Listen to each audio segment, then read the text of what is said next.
limit ourselves. And it's only us. There's nobody else that's doing it to you. You've chosen to adopt those beliefs. And once you push yourself outside of that comfort zone, what becomes possible is absolutely miraculous. What is this limiting belief in my case that I'm not a good person? What does it cost me in my past to think this way? What is it costing me in this present moment to think that I'm not a good person? And here's the kicker. If I don't evolve this, if I don't get deliberate, what is it going to cost me in the future to continue to think that I'm not a good person? And the law of attraction is one that works like this. You get back from the universe, from the world, what it is that you put out there in the world. And if you're putting out there into the world that I am not worthy of attracting something beautiful into my life, that the universe will respond back to you with exactly that message. If I'm lying to you about who I am, or I'm lying to you about whatever, there's no starting point. There's a false reality. You have to create the real reality. It would be better for you to act towards an end that makes everything that's good better. That's the best way to live, to make everything that's good better. And maybe to restrict the development of everything that's malevolent and evil within yourself and in the broader world, insofar as you're able to do that. And so I think that's an expression of love, is that because when you love something, you care for it. And the proper attitude towards being, I think, is care. The best thing about life is tomorrow never happens. Yes? If you just know how to deal with what's now, you know how to deal with your entire life. This moment, if you know how to manage your thought, your emotion and your body, rest drama outside happens. But if this is like this will be joyful and wonderful no matter what's the drama around you. Yes? Oh, what if this happens, what if that happens? Yes, all those things can happen.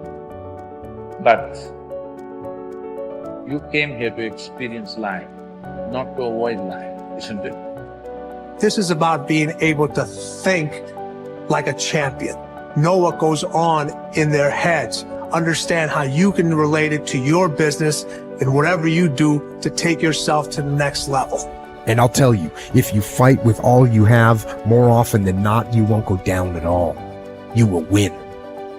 But you have to make that attitude a part of your everyday life. Do the extra repetition. Run the extra mile. Go the extra round. Make the right choices. Give the full measure. Make yourself stronger. Every day, comfort you versus growth you are in a fight. There's a war going on inside you. Comfort you versus growth you. Every day there's a fight, there's a battle, there's a war going on. And you need to decide who's gonna win the fight. It's a daily thing. And the more growth you wins against comfort you, the more you start to grow, the more you start to hit your goals, the more you start to have an impact, the more you start to love yourself. It's painful to understand how much of what you're doing isn't productive. So I'll give you an example. So I've done this a couple of times with classrooms full of students. Usually when I'm lecturing about career development, say, okay, how much time do you waste? So then I get the class to vote. How many of you waste 10 hours a day? It's like 10% of the kids will put up their hands. And it's interesting because I don't define what constitutes waste. I just ask the question. So they're diagnosing themselves, right? I'm not saying you're wasting 10 hours a day. I'm just asking. It's like, given your own attitude, how much time are you wasting? 10 hours a day. It's like 10% of the people put up their hands. Well, when you get to like 6 hours a day, 80% of the people put up their hands. So then we do the arithmetic. It's like, because I like doing arithmetic with people. People hate arithmetic, but I like doing it. It's like, okay, 6 hours a day. It's 42 hours a week. So let's call that a work week, 40 hours a week. So that's a work week. Let's say, what's your time worth? You're a university student. Well, it's certainly worth minimum wage, because obviously, but it's worth way more than that, because if you spend a productive hour when you're 20, then you gain the benefits of that hour for the rest of your life. So there's the compounding effect of time spent when we were young. So I say, well, let's assume your time's worth $50 an hour, which I think is an underestimate, but whatever, let's call it 50. We can call it 25, but we'll call it 50. That's $2,000 a week you're wasting. It's $100,000 a year. It's like, how much better would your life be if you weren't wasting $100,000 a year? It's like, what is that over 40 years? $4 million. It's like, you're rich.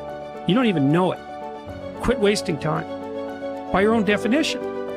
It's like people shake their heads. Well, I never thought about it that way. It's like, yeah, think about it that way. Don't waste your damn life. I know I'm a weak man. I know that I have sinned. I know that I am not perfect. But if I could have a person who's so much wiser than me, if I could look out into the future and my highest, best, strongest, happiest, boldest self could step into the situation, how would my better self advise me now? And you'll always find that your better self will say, calm down. It's not that big of a deal in the bigger picture. You're stronger than you know. Believe in your ability to figure this out. Take a breath. Take a couple breaths. Know that you could make the situation awful and make yourself feel bad, but that's your choice. Your highest self would tell you, you know what? Handle this well so you can respect yourself later. Your best self would say, handle yourself well now, just to prove that you can. Your best self would say, you know what? If you handle yourself now, you'll have fewer regrets later. Your best self would say, you know what? Instead of being angry, try to be compassionate. Because from compassion and love comes a greater power to influence than you'll ever have as an angry little child.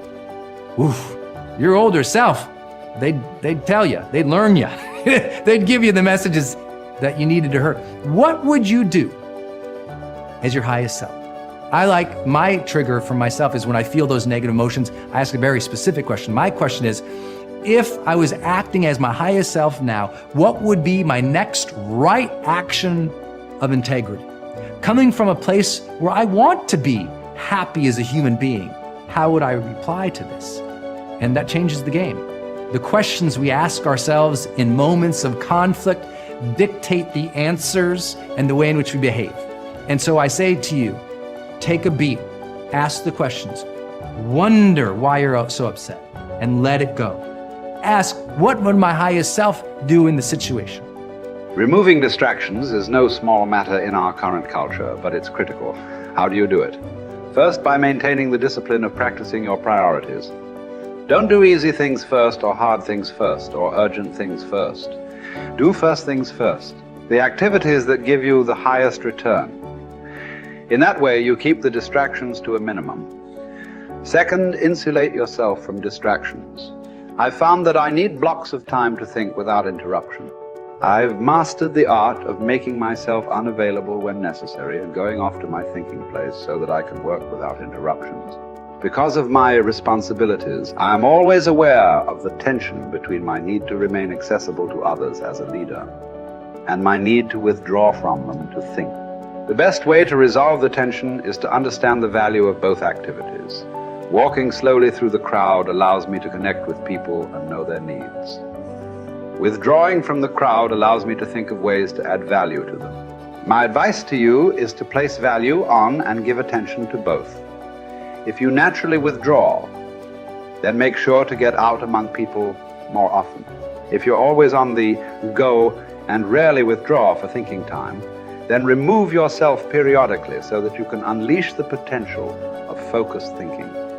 And wherever you are, be there. Once you have a place to think, you need the time to think. Because of the fast pace of our culture, people tend to multitask. But that's not always a good idea.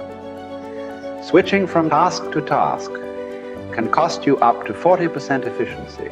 According to researchers, if you're trying to accomplish many things at the same time, you'll get more done by focusing on one task at a time, not by switching constantly from one task to another.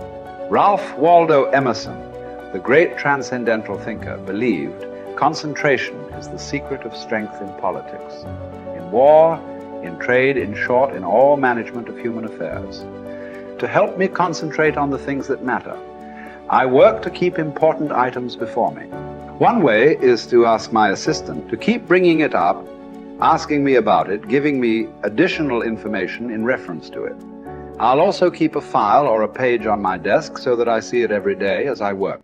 That strategy has successfully helped me for 30 years to stimulate and sharpen ideas. If you've never done it, I recommend that you try it. Take a good look at yourself from time to time to see whether you are actually making progress. That is the most accurate measure of whether you are making the best use of focused thinking.